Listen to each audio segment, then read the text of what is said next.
মেথি, গোলমরিচ, কালো এলাচ, শুকনো লঙ্কা আর এখানে আছে মৌরি। তো শুকনো খোলাতে এগুলোকে ভেজে নেব, আর জিরে আর ধনে। তো আমি এখন কড়াইতে দিয়ে দিয়েছি, ভেজে নিচ্ছি। তো আমাদের মশলাটা ভাজা হয়ে গেছিল, আর এদিকে আমি কড়াই চাপিয়ে দিয়েছি, তেল দিয়ে দিয়েছি। এবার দিয়ে দেবো আমি দুটো এলাচ আর দুটো দারচিনি।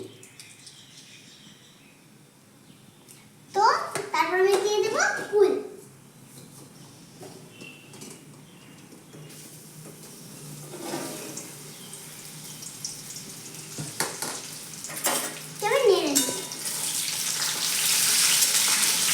কুলগুলো দেওয়া হয়ে গেলে এই যে এইরকম কত সুন্দর কালারটা এসছে।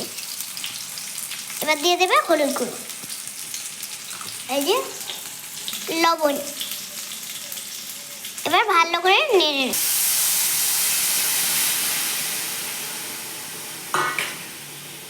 এবার কুলগুলোকে কিছুক্ষণের জন্য সিদ্ধ করে আমি এখানে চাপাটা খুলে নিয়েছি। আর এইদিকে দেখুন সাজটা কুলের বেরিয়ে আসছে, এই যে। তো আমি এবার দিয়ে দেবো চিনি, 1 কাপ মতো আমি চিনি দিয়ে দিচ্ছি। আপনারা যেমন মিষ্টি খান সেরকম চিনি দেবেন। আমাদের এই কুলগুলো মিষ্টি একটু, তোমাদের যদি কুলগুলো মিষ্টি হয় তাহলে একটু তেঁতুল দিয়ে দেবো আমি। আমাদের কুলগুলো মিষ্টি তেঁতুলের পাল্পটা আমি বের করে নিয়েছি, তেঁতুল জলটা এবার দিয়ে দেব।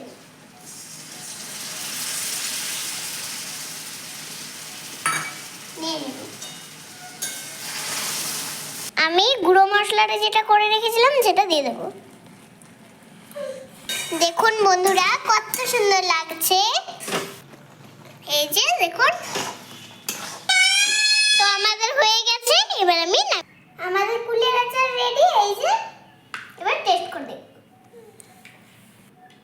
দারুণ হয়েছে বন্ধুরা, সুপার। যদি ভিডিওটা ভালো লেগে থাকে লাইক সাবস্ক্রাইব অবশ্যই করে দেবেন। Tata bye bye.